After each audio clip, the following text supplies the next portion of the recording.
A historian spends his life uncovering what is true. He learns to read documents, trace bloodlines, follow the evidence wherever it leads. Xavier Hartwell did this for 43 years at the University of London.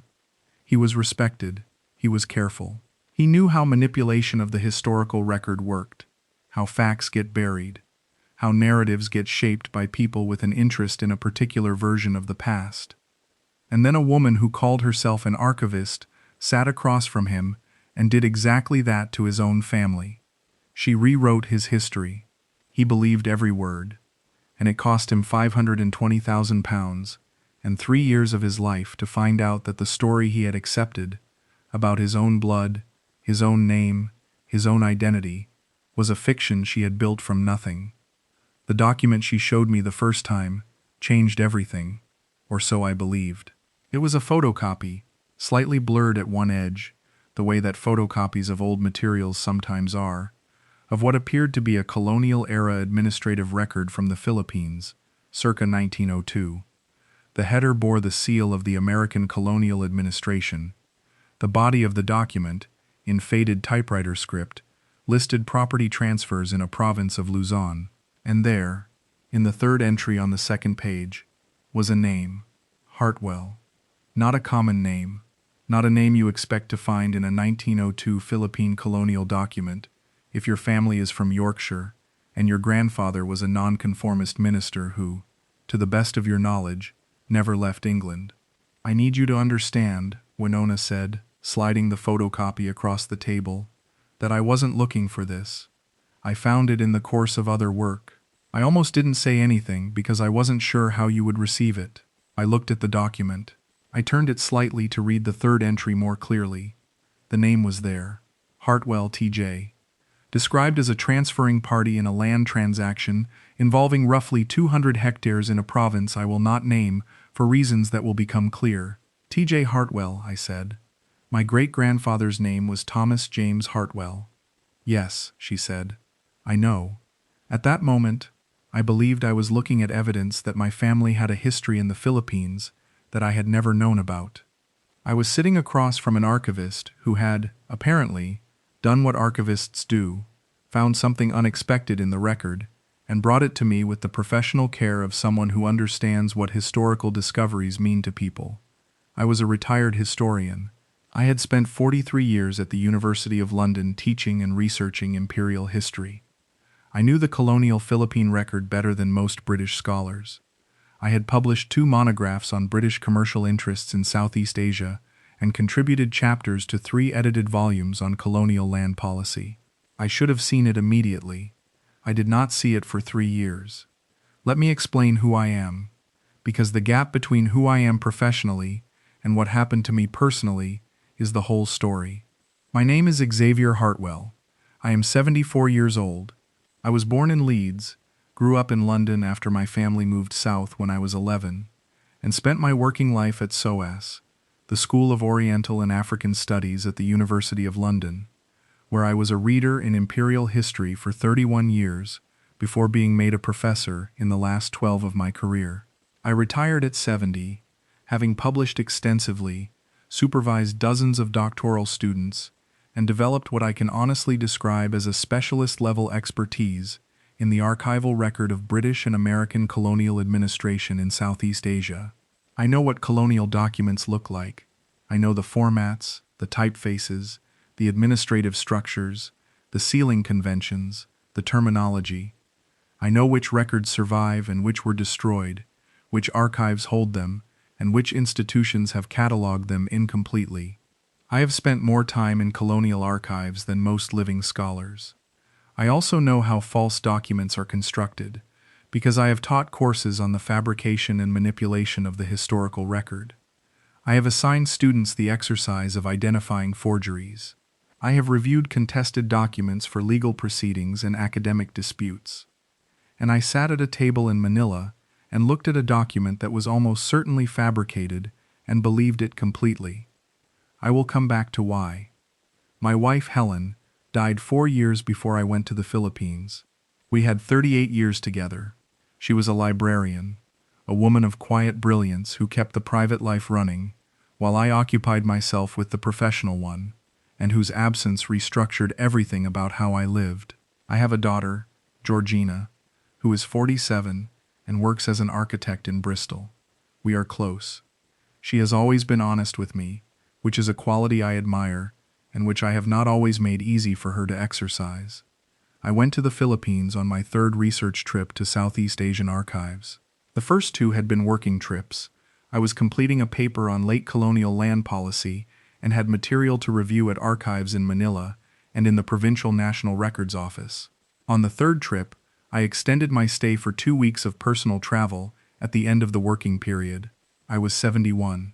I had been on my own for 4 years. I was not in any conscious search for company, but I was aware, the way you become aware of something that has become chronic rather than acute, that the texture of my daily life was threadbare in the human dimension. I met Winona Reyes at the Philippine National Archives, where she worked. She was an archivist. That was her title, her badge, her role. She was 40 years old, and she assisted foreign researchers with navigating the catalog, a necessary function because the Philippine National Archives is, in places, imperfectly catalogued, and a guide who knows its structures is genuinely useful. She had assisted me professionally on my first 2 visits, and on my third she remembered me, greeted me by name, and had already pulled several catalog references she thought might be relevant to my continued research. This was, on its face, exactly what an archivist should do, and she did it well. She knew the catalog. She understood research methodology at a level that suggested genuine professional training. She could discuss archival theory, provenance, chain of custody, the integrity of finding aids, with the precision of someone who had studied it rather than absorbed it informally. We had professional conversations that expanded into personal ones over the working days of my visit. She was interested in my academic work in a way that felt authentic. She had her own scholarly interests. She had done postgraduate work in archival science, and had a research focus on colonial-era land records in Luzon, which was directly adjacent to my own area. We were, in professional terms, natural collaborators. After I extended my stay, we had dinner twice. The conversations continued at their depth. She was thoughtful, precise, intellectually engaged, and, this is the thing I keep returning to, she was the first person since Helen who made me feel that my professional life, my decades of scholarship, was something she found genuinely interesting rather than merely impressive. Helen had done that. She understood the work. She engaged with it. After 4 years without that kind of engagement, finding it in Winona felt like something coming back to life. I came back to Manila 5 months later, not primarily for archives, primarily for her. We were in a relationship that I understood as real, that I believed was real, and that I now understand was the platform from which everything else was built. The warmth was the foundation. The professional credibility was the structure. What was constructed on top of that foundation and structure was the thing that cost me £520,000. It began 8 months into the relationship. She called me in London. I was home for 2 months between visits, with a tone of cautious excitement that I recognized as the particular energy of an archival discovery. Researchers have this quality when they find something unexpected. A slightly elevated pace, a precision that suggests they're choosing words carefully because the thing is significant and they don't want to overstate it. "I've found something," she said. "It may be relevant to your family history. I want to show you in person rather than describe it, because it's the kind of thing that requires looking at carefully." I booked my flight that week. The document she showed me was the Hartwell land transfer record from 1902. I held it. I read it. And I did the thing I should not have done, which was process it through the emotional register of a man who had just been told his family history might contain an unexpected chapter, rather than through the analytical register of a scholar reviewing a primary source. The emotional register asked, "Is this thrilling and significant?" It was. The analytical register should have asked, "Is this authentic?" For that question to be answered properly, it needed to be examined independently by someone with no stake in the answer. I did not arrange that examination. I began, instead, to accept the document as the opening chapter of a story that Winona was going to help me understand. The story she constructed over the following months was specific and detailed. The Hartwell in the 1902 document, T.J. Hartwell, which she confirmed matched my great-grandfather's initials in a way that I had already confirmed myself without external verification, had been involved, she said, in colonial-era land transfers that were morally complex at best and exploitative at worst. The families displaced by these transactions were documented in subsequent records she brought to me over a series of meetings. The descendants of those families, she said, had never received any form of acknowledgement or reparation. She said this not as an accusation, but as a historical observation. This was deliberate and skilled. She was not saying I was responsible. She was presenting the historical record and allowing me to draw my own moral conclusions, which a man of my background and convictions was almost certain to find troubling. And I did find it troubling. Because if the document was real, if my great-grandfather T.J. Hartwell had participated in colonial land dispossession in the Philippines in 1902, then I had spent 43 years teaching the history of colonial exploitation without knowing that my own family was part of it. That is a particular kind of reckoning for a man of my profession. It is not abstract, it becomes personal. Winona introduced me to a woman named Dr. Corazon Bacani, who she said was a historian at a university in Quezon City, and who was running a project to document displaced families from the colonial-era land transfers. Dr. Bacani was impressive. She spoke with the authority of someone who had spent years in this research. She had publications. She showed me citations, abstracts, an edited volume in which her name appeared. She talked about the project with a specific scholarly passion that I recognized immediately as the real thing. In retrospect, the citations were real, the abstracts were real, the edited volume was real. Dr. Corazon Bacani was a real scholar who had published on Philippine social history. What was not real was any connection between her and Winona, or her and the project Winona described. Her name and work had been borrowed without her knowledge to provide credibility to something she had no part in. I found this out much later. At the time, I sat across from someone I believed was a legitimate researcher working on a project that intersected with my family's historical guilt, and I felt the specific weight of a man who has found a responsibility he did not know he had. The first contribution came at Winona's gentle suggestion, offered with the careful reluctance of someone who doesn't want to be seen as asking for money, but feels a moral obligation to raise the possibility. The project needed funding to continue the documentation work.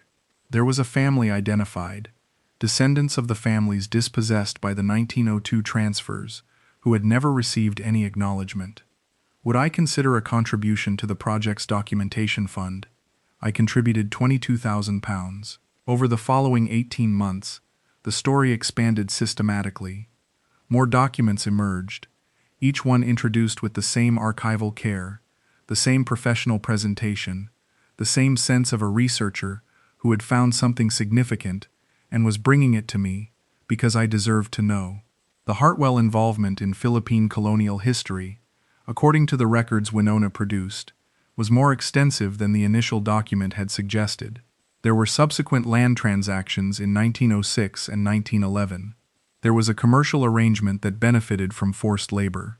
There were families, specific families, with names and descendants whose current situations Winona described in detail, who carried the legacy of what the Hartwell interest in the Philippines had produced. Each revelation came with a corresponding moral weight. Each moral weight came with a corresponding opportunity to contribute to a project that would, in Winona's framing, begin to set the record straight. Not legally, not publicly, simply as an acknowledgement, an act of historical conscience. I gave money to the documentation project. I gave money to a family resettlement fund. I gave money to what Winona described as a community heritage preservation initiative. I gave money to a legal fund for land claimants whose cases, she said, had been stalled for lack of resources. Each organization had a name, documentation, a bank account.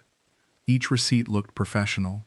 Each update on the funded work included photographs, progress reports, names of beneficiaries. None of the organizations existed. I confirmed this, eventually, in the worst possible way. Georgina came to Manila on my third year of this involvement. She had been patient about my time in the Philippines. She is not a demanding daughter in the way that some children are demanding of their parents' attention. But she had been increasingly concerned about what she heard in our calls. Not about Winona specifically. I had been careful about what I shared with Georgina, more careful than I should have been, which is its own admission. But she had sensed something in the texture of my engagement with this project that troubled her. She is an architect. She has a precision of observation that expresses itself in the visual and structural dimensions of things, but which extends into everything she looks at. She had heard me talk about the project for 3 years, and she had the particular concern of someone who has been listening carefully and cannot identify the seams where the story is held together. She flew to Manila without much advance warning. 2 days' notice. I met her at the hotel she had booked. She was warm and attentive, and for the first day asked nothing pointed. On the second day, she asked to see the documents. I showed her the 1902 land transfer record. I showed her the subsequent materials Winona had produced over 3 years. I showed her the documentation for the organizations I had funded. Georgina looked at all of it for a very long time, not with the eye of a historian, but with the eye of someone who builds things and knows what solid foundations look like and what substitutes for solid foundations look like. "Dad," she said, "when did you last have anyone else look at any of this?" "I've reviewed it myself," I said. "Extensively." "That's not what I asked," she said. I did not answer. "Dad," she said, more quietly, "you know this material better than almost anyone alive. You also have a personal stake in the narrative. Those two things work against each other." She was describing, with architectural precision, exactly the principle I had taught to my own students. The scholar who is emotionally invested in a conclusion cannot be the sole reviewer of the evidence for that conclusion. You need someone outside the investment. I had not arranged for anyone outside the investment to review anything. Georgina had, before coming to Manila, made some enquiries of her own. She had contacted a colleague of mine at SOAS, a woman named Professor Diane Collard, who specialized in Philippine colonial history and whom I had known for 20 years, and described the general situation without naming me, and asked her whether the specific type of document I had described was consistent with the Philippine National Archives colonial-era holdings. Professor Collard had said it was not. She had said the American colonial administration's land transfer records for the period 1898 to 1935 were held at the U.S. National Archives in College Park, Maryland, and at the Philippine National Archives, and that she was familiar with the format of those records. The format I had described, from Georgina's summary, did not match the standard format. Specifically, the sealing convention I had described was not consistent with either the American colonial administration's documentation standards or with Philippine archival practices of the period. I sat with that information for a long time. Then I asked Georgina to leave me alone for a few hours. I went back to the documents with entirely different eyes. Not the eyes of a man who has been given reason to believe his family has a moral debt. The eyes of a historian reviewing a primary source for authenticity, the sealing convention. I looked at it carefully. Professor Collard was right. It was not consistent with American colonial administration documentation of 1902. The specific format of the typeface was slightly wrong. Not obviously wrong, but wrong in the way that a careful forgery is sometimes wrong, in a period detail that someone who knew the material well would catch, and someone who was emotionally invested in the content might miss. I had missed it for 3 years because I did not want to miss it. Because the story of Xavier Hartwell in the Philippines, the moral debt, the documentation project, the families with names and descendants and current situations, all of it had given me something I had not expected when Winona first showed me the document across a table in Manila. It had given me purpose, a specific, concrete, historically grounded purpose. To use whatever resources I had to begin to address a historical wrong that my family had contributed to. That purpose had replaced something the retirement and Helen's absence had taken from me. The daily sense that what I did mattered, that my knowledge was in the service of something real. She had read me accurately. She had understood that a retired historian with a conscience and a sense of professional responsibility and a newly empty life would respond to this particular story in this particular way. She had built it for me specifically. I called Winona. She answered. Her voice was warm and professional, as it always was. I need to talk to you about the 1902 document, I said. Of course, she said. What are you thinking about? I'm thinking about the sealing convention, I said. The administrative seal in the upper right of the document.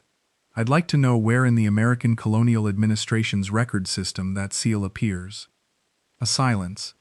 It appears in several regional administrative records, she said. I'd need to check the specific provenance catalog.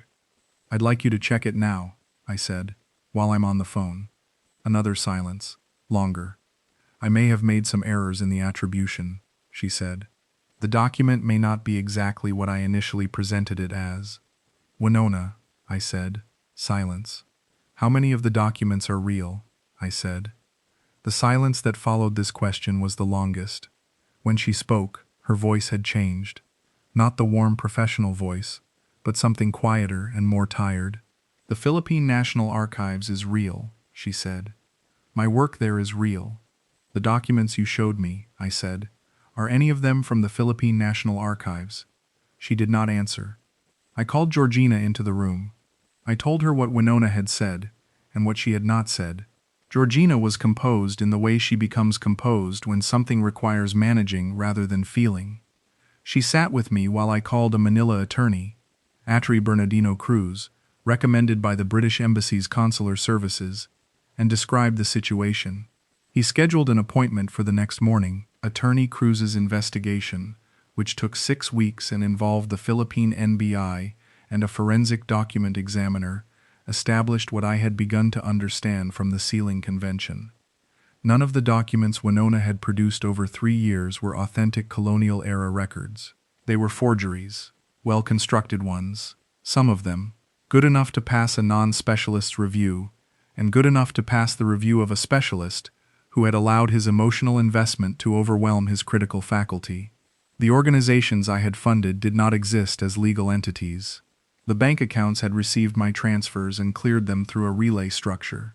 Dr. Corazon Bacani, whose name had appeared in the project documentation, confirmed to Attorney Cruz's investigator that she had no knowledge of any project involving her name and had never met Winona Reyes. The total of my contributions across 3 years was £520,000. I sat with Georgina in the hotel the evening that Attorney Cruz presented his findings. She did not say the things that would have been easy to say. She did not point out what she had seen, and I had not. She did not remind me that she had flown to Manila because something had troubled her, and she had been right to be troubled. She simply sat with me, and at a certain point she put her hand over mine, and she said, "Dad, what do you need right now?" I said, "I need to understand how I let this happen." She said, "You can do that from home. Let's get you home first." I flew back to London a week later. Attorney Cruz continued to manage the complaint filings with the NBI and the PSE. The forensic document examiner's report formed the basis of a case that the NBI took on with what Attorney Cruz described as genuine interest. The sophistication of the forgeries was notable, and the methodology of the fraud, targeting a foreign academic with specialist knowledge and constructing a bespoke historical narrative as the mechanism, was new to their caseload. Winona was located and interviewed. I will not describe what the investigators found, beyond saying that the picture that emerged was of someone who had done substantial preparation before approaching me, who had studied my publications, identified the specific archival period relevant to my family name, and constructed documentation designed to engage my professional expertise at its most vulnerable point, which was also the point of maximum personal resonance, the intersection of my scholarly knowledge and my own family history. She had known that T.J. Hartwell were my great-grandfather's initials because my university biography, publicly available online, mentioned his full name as an acknowledgement in one of my books. She had built the entire narrative from that one publicly available detail. Professor Diane Collard called me when Georgina told her the full situation. She was extraordinarily kind and extraordinarily direct, which is her nature. She said, "Xavier, I need you to hear something from someone who knows your work. The fact that this deceived you is not evidence of a failure of your scholarship. It is evidence that personal proximity to a historical claim creates a vulnerability that academic distance does not. You have spent 43 years reviewing other people's family histories. You have never had to review your own. I appreciated this. I did not entirely believe it, because I know what I know, and I did not apply it. And the gap between those two things requires honest accounting rather than professional absolution. But I appreciated it. I am back in London. Georgina comes for supper twice a month. I have taken up something I had not done in 30 years. Attending lectures, as an audience member rather than a speaker, at SOAS and King's, and at the British Library. The role reversal is strange, and not entirely comfortable, but there is something in sitting in the audience and listening to other people talk about history that I find useful right now. It reminds me that the discipline exists outside my own relationship to it, that the archive is larger than any single researcher's investment in a particular finding. I have been asked, by a junior colleague at SOAS who is writing about academic fraud and the vulnerability of specialist knowledge, whether I would speak to her research. I have agreed, not because I am ready to discuss this publicly, I am not certain I will ever be ready for that, but because if what happened to me can contribute to any understanding of how specialist expertise can be used against its holder, then this is the closest thing I can find to making the experience worth something. What I know about this, having had 43 years to think about how historical narratives are constructed, and 3 years to be inside one constructed against me, is this. The most effective manipulation of the historical record does not involve the destruction of evidence. It involves the careful selection and presentation of plausible evidence, framed within a narrative that the target is predisposed to believe, delivered by someone whose professional credibility provides the frame rather than the content. Winona did not need me to stop thinking like a historian. She needed me to start feeling like a descendant. The moment she showed me the document with my great-grandfather's initials, I was no longer a historian reviewing evidence. I was a man confronting the possibility that his family's history contained something he had not known. Those are two entirely different cognitive states, and she had engineered the transition from one to the other before I had any opportunity to prevent it. The documents were the vehicle, the identity was the destination, and the destination cost £520,000 over 3 years.